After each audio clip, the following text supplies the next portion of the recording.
Sleeping is just an extravagance in our lives. I think sleeping 4 hours a day is enough. Surely you need a comfortable sleep.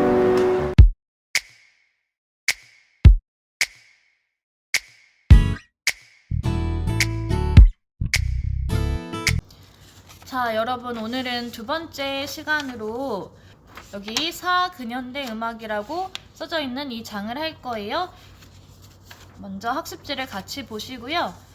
자, 사하고 근현대 음악이라고 있는데, 근현대 음악은 20세기의 음악이에요. 그래서 실험 정신과 빈칸의 다양성을 중요하게 생각한 음악입니다. 이게 무슨 의미냐면은, 옛날에는 예를 들어 고전파라고 하면은 우리 18세기 한 세기 동안에 있었던 음악적 흐름, 경향을 의미해요. 그래서 대표적인 예로 모차르트, 베토벤 등이 살았던 시대인데, 한 세기라고 하면은 몇 년이에요? 100년이죠. 그래서 음악적인 흐름이 바뀌기까지가 100년 정도 걸렸습니다. 근데 20세기에 넘어서서 뭔가 기술이 발달하고 나라별로 정보를 교류할 수 있는 속도가 빨라짐에 따라 이런 음악적인 경향이 바뀌는 속도도 굉장히 빨라집니다. 그리고 옛날에는 서구, 특히 유럽 중심의 음악을 중시하는 것에서 좀 탈피를 해요. 그래서 서구 쪽이 아니더라도 각 나라의 전통적인 음악, 이런 거를 중시를 하기 시작합니다. 그래서 1900년도 초반에 어떤 큰 이슈가 있었죠? 제1차 세계대전, 제2차 세계대전이 있었고, 우리나라에는 그의 영향을 받아서 일제강점기가 있었죠. 그리고 그때 당시에 살았던 사람이 누가 있었냐면은 1910년도 정도에 러시아의 굉장히 유명한 음악가로 스트라빈스키가 있었어요. 그래서 그 사람은 발레 음악을 굉장히 많이 썼던 사람인데, 스트라빈스키가 친분이 있는 사람들이 피카소, 이런 사람들이 있었어요. 그래서 발레 음악을 쓰면은 피카소가 와서 무대 디자인을 해주고, 또 그 당시에 있었던 사람으로는 샤넬 같은 그런 사람들이랑 이렇게 친분이 있는 되게 국제적인 인싸가 스트라빈스키였습니다. 그래서 그 비슷한 시기에 살았던 사람들을 볼 건데요. 자, 이번에 보면은 다양한 음악 사조라고 되어 있는데, 옛날에는 100년에 걸쳐서 음악적 흐름이 바뀌었다면은 이때부터는 거의 10년? 혹은 더 빠르게 음악적인 흐름이 확확 바뀝니다. 그리고 각 나라의 다양한 음악, 민족 음악을 존중하기 시작했습니다. 그래서 지금 보면은 4개를 보여줄 건데, 이 4개의 밑에 사람들이 다 있죠. 이 사조를 대표하는 사람들로 보시면 돼요. 몇 분은 이런 사조를 만들기도 했고, 그렇게 중요한 사람이니까 오늘 공부를 할 때는 이 사조에 해당하는 사람, 그리고 연결되는 그림, 이런 거 같이 보시면은 될 것 같아요.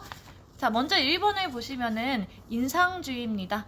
인상주의는 이름에서 거의 모든 것을 표현을 하고 있어요. 그래서 사물에서 느끼는 순간적인 인상을 표현하는 음악입니다. 구체적인 노출보다 굉장히 들었을 때 모호함과 여운을 중시해요.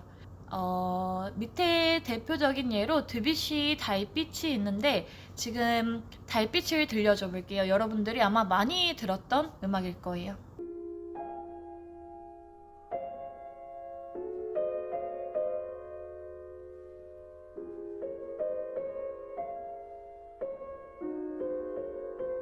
인상주의 음악은 들었을 때 굉장히 편안합니다.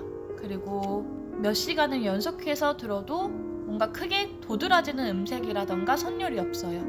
그런 게 특징이고요. 오른쪽에 보면은 모네 해돋이 그림을 같이 줬는데, 지금 딱 봤을 때 뭔가 사진처럼 해상도가 선명하거나 중심이 되는 사물이 도드라지거나 이런 점이 없는 게 특징이에요.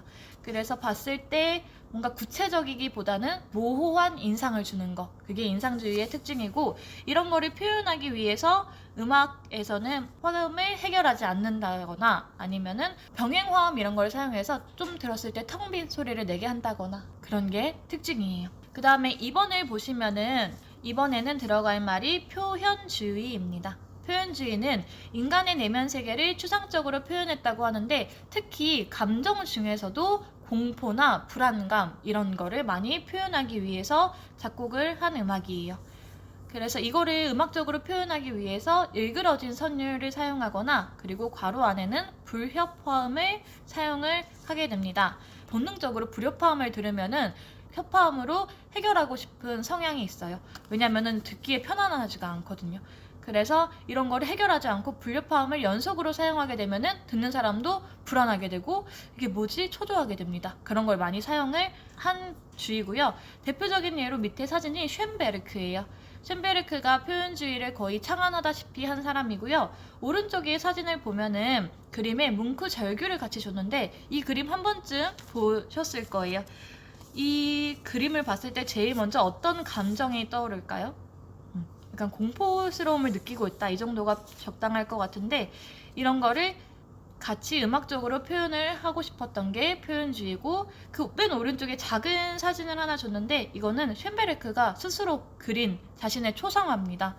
그래서 근현대 음악은 하나의 음악 사조가 그냥 흘러가는 게 아니라 좀 다른 예술들과 병합해서 흘러가는 게 특징입니다. 그래서 대표적인 작곡가로 쉔베르크는 새로운 시도를 많이 한 사람인데요. 그 예로 기존의 조성체계를 벗어나서 12음 기법을 만들게 됩니다. 12음 기법은 한 옥타브 안에 우리 도에서 다음 도까지 음이 총 12개가 있어요. 그래서 기존에는 얘를 도, 레, 미, 파, 솔, 라, 시도 음계를 사용을 했다면은 이거를 장단조라고 하는데, 쉔베르크는 왜 굳이 꼭 이런 조성체계를 써야만 하냐, 여기에 의문을 품었고요.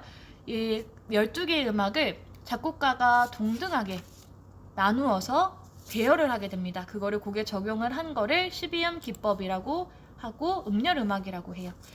지금 보시는 악보와 마찬가지로 얘는 바르샤바의 생존자라는 곡인데 숫자 붙어져 있는 거 보이죠? 그래서 12개의 음이 한 번씩 동등하게 나옵니다.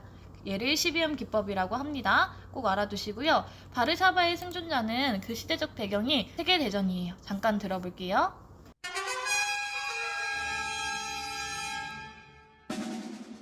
I cannot remember everything. 그래서 전쟁을 표현한 음악이기 때문에 들었을 때 좀 불안하고 공포스러운 표현을 많이 담고 있습니다. 대표적인 표현주의 음악이에요. Get out. 오른쪽에 보시면 우연성 음악이라고 있는데 얘는 작곡가가 모든 곡을 작곡을 해주지 않아요. 음정을. 그래서 연주자나 아니면은 주변 환경에 의해서 우연히 얻어지는 일회성의 음악이에요. 그 순간에만 존재하는 음악이어서 현재의 순간을 강조합니다. 먼저 존 케이지의 대표적인 4분 33초를 보고 올게요.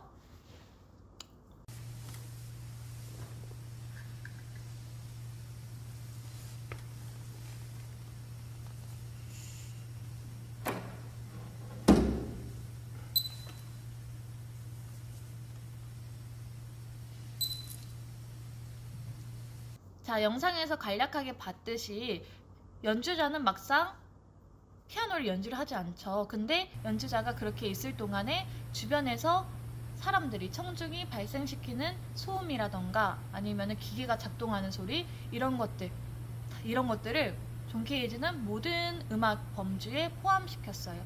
그래서 음악이 왜 굳이 꼭 아름다운 음이어만 하는가, 여기에 의문을 가지기 시작했고, 그래서 우리가 모든 듣는 일상의 소리를 다 음악의 범주에 포함시킨 사람입니다.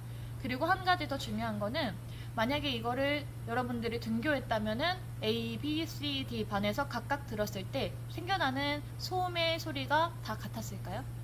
달랐겠죠. 그리고 만약에 A 반에서 얘를 이번 시간에 듣고 또 다음 시간에 들었을 때 동일한 소리가 발생할까요? 다르겠죠. 그래서 이게 무슨 의미를 하고 싶냐면은 지금 이 순간에만 발생할 수 있는 소리를 중심을 두고 싶었던 거예요. 그래서 음악이라는 거는 과거에 있는 악보에만 머물러 있는 게 아니고 지금 당장 현재에 울리는 소리가 음악이다, 이런 걸 중시하고 싶었던 사람입니다. 존 케이지는 굉장히 다양한 시도를 한 사람인데 대표적인 예로 지금 보여주는 프리페어드 피아노가 있습니다. 그 피아노 뚜껑을 열면은 현을 건반이랑 연결시켜 놓은 게 있는데 그 사이에 다양한 물질들을 넣어요. 털실, 못 이런 것들을 넣어서 연주를 하게 됐을 때 피아노의 기존 소리가 아니라 다른 소리가 들리게 됩니다.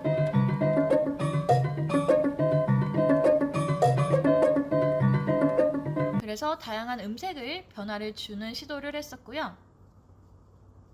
이뿐만 아니라 굉장히 행위예술적인 태도를 많이 보여줍니다. 무대에서 악기를 이렇게 부신다거나 부순다거나 그런 행위예술을 보여주는데, 존 케이지의 제자가 우리나라에 있었어요. 그 백남준이라는 비디오 아티스트로 유명하신 분인데, 그분의 손장가, 그분이 백건우 씨라고 지금 현재 왕성히 활동하시는 피아니스트입니다. 근데 그 백남준 씨가 존 케이지의 제자로서 굉장히 다양한 행위예술을 보여주는데, 무대에 올라가서 스승님이잖아요, 존 케이지가.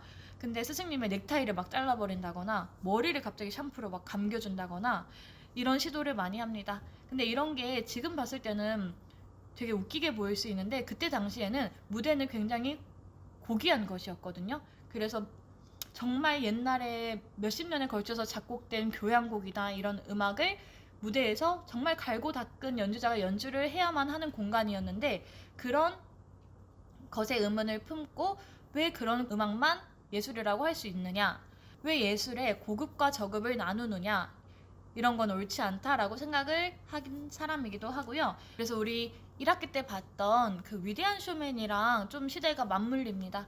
거기서도 고급 예술이랑 저급 예술이 충돌하는 시기적 모습을 보여줬는데, 그거에 대한 의문을 품은 사람이에요. 그래서 이거를 무대에서 직접 보여줌으로써 예술에는 그런 고급과 저급의 단계가 필요하지 않다, 이런 거를 의미를 굉장히 중요하게 생각했던 사람입니다. 자, 마지막으로 전자음악이 있는데, 전자음악은 간단해요.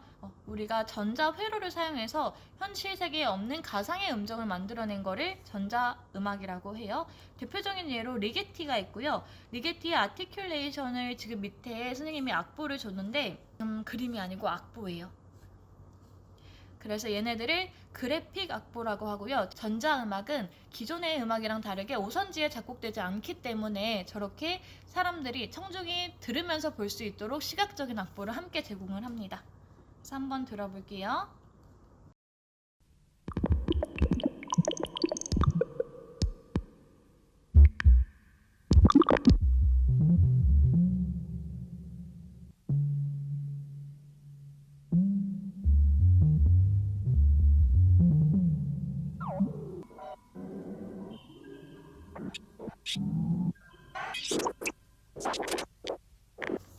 그 다음에 전자음악이 발달함에 따라서 전자악기와 전자악기를 서로 연결시킨다거나 이럴 때 동일한 규약이 필요하게 됐어요. 그거를 미디라고 합니다.